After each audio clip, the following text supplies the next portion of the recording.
sisters, it's me, James Charles. Yes. Get out of here, you. No, please.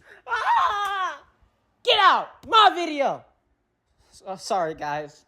I don't know what he was doing here. Anyways, yes. Where am I? Part 3, yeah? So, this is going to be covering the final 2 major confrontations, and then we will be done for good. At least for the confrontations. There's still way more lore than that. Okay, what could we do? A recap. So, for recap, let's just get on with it. So, yada yada yada, the asteroid hits the coast of Monument Point, causing the water supply to get infected, and everything just started to get gone to hell, you know? And it went from Monument Point to the mainland, reached Central City, then it reached Woodington, and it got a little bit into Serdansk, but not fully. And then, we had Monument Point Town Square, the McCrotchley Farm, the Nether Material Productions Factory, and Fort Lasiva. Okay, did y'all get that in your head? Alright. I ain't gonna lie. My mind's in a scattered place. Okay, let's just get on with it. This might be short, I hope. So, yeah. So, chronologically, for the 6 main confrontations, the timeline is Monument Point Town Square is the earliest, taking place around January, late January. And then the Oriental Colony holdout also takes place at the same exact time. Then, the Central City factory one takes place around, about after January, February, early February. Woodington also takes place in February, but a little bit later. Then, Fort Lasiva I made a mistake in my last video. It actually takes place a bit later, around August, when the infections have been lingering around the world for a while. And then finally, yeah. That's actually it. Okay, now let's cover the next one chronologically. Without further ado, I present to you, drum rolls please, Everett Town Square. I know, creative. Anyways, Everett is the Serdanskan town. It's in the middle of the country. I don't feel like going into the history, because why did I do it for Woodington? Don't ask me. Anyways, but yeah, so Everett was the town that Serdansk was ordered to, not ordered, but they ordered their men to, burn in, March 22nd in the timeline, in order to slow the infection. After they evacuated the people, most of the people, there was some stragglers, they blew up the railway bridge across the Lowestoft Bay, which Everett borders. So Everett's on the edge of the Lowestoft Bay and on the Frontera Plains.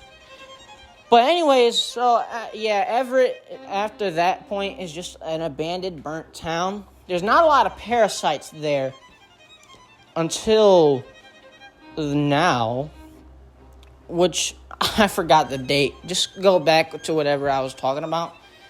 But yeah, it was sometime in August, I say. Yeah, in August. So, there was a band of people who had left in the town, and they were kind of living there until a group of raiders came out from the hills, mostly Sunny Petal Hill. They had a group of raiders, and they had a skirmish in the town. Gunfire was everywhere and shit, But, let me tell you this. The parasites heard this gunfire, and they amassed in a large swarm, and which caused the raiders and the survivors to create an uneasy alliance. Never call me that again. They held up at the former town hall of the town, right? And they, pushed in abandoned wagons and debris and fortified to, hold out against the horde and kill them off. And that's what they did. The fighting took place for about 4 days, and everyone died. Most people don't make it out in these confrontations, but they all died side by side fighting. I mean, they were killing each other. All right. Then they weren't. Couple of goofballs. And, that's actually the end of their story. I swear, the confrontation ones are the really boring parts of the lore. Most of them. But when I get to the main part of the lore, because this is going to be my last confrontation video, it gets better, trust. Okay, so this one is the last one. This one's special in 2 ways. And no, not the disability kind of special. Number one, it takes place very, very late in February 1896. And number two, it is actually ties in with the main story. So it's the most important confrontation besides Monument Point, I guess. But anyways, so this is the Serdansk embassy, pre-apocalypse. Looks nice, huh? Looks sturdy. Hey, if there was an apocalypse, I would camp there. Well, that's what a group of survivors thought, and this is what they turned it into. Now, the people there were mainly from Rousseau and the existing guards there. And they, let's just say this embassy became one of the most successful survivors encampments in the lore. And they also trade with the far more important survivor encampment of the Rousseau Church, which they're really important for the story. They're not the main characters. But anyways, yeah, so they form an alliance of sorts. And yeah. Now, what happens here? Well, we have to go back to Central City. When Central City was falling, there was this preacher at the local church named Thatcher Beckett. He saved a group of people and locked them in the church. I'm saying it like he did that forcefully. No, they willingly did. But over time, they started going cuckoo, bat crazy, and they started worshiping the parasite. I won't go too far into that, but basically, so eventually one day, he infected himself with a copious amount of drugs and parasite juice, blood and shit, And he, instead of becoming a mindless parasite, he becomes, a super strong, buff, regenerating parasite with his mind still intact. He might even be smarter. And he's crazy. Now, he also has these side tumors that can spit out parasite acid from a distance, which can infect people. And he can command the hordes themselves. So he becomes one of the main antagonists. So he goes, and then he infects the rest of the people in the church, but they don't get any of his powers, and they are just regular parasites. But anyways, he goes around Central City and that Centralia region in general, and will forcefully attack survivor camps. And see where I'm going with this? He reaches the Serdansk embassy at midnight one day. The people see him, they don't know who he is, and they're shocked when he can speak, because no parasite can speak, right? Crazy voice crack. Anyways, he tells them, open those gates, let me infect you, or else I'll do it forcefully. And obviously, they said no. So he attacks them, and for a whole night, they're fighting for their lives.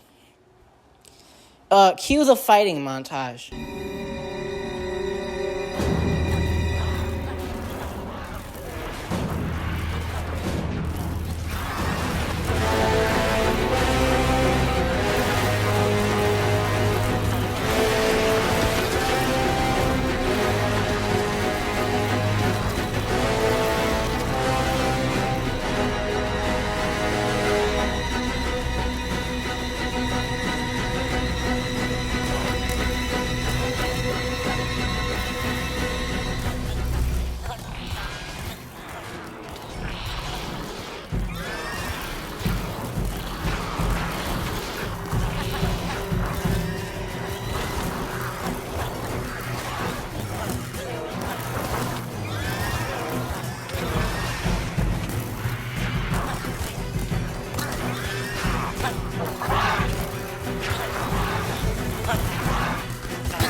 how'd you like the fight montage? Let me know in the comments below, guys.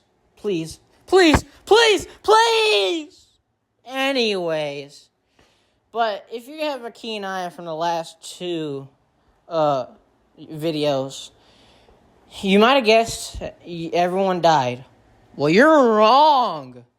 Everyone but one person died. This fella by the name of Anthony Gregino, he was able to escape in the chaos while everyone was dying, getting infected.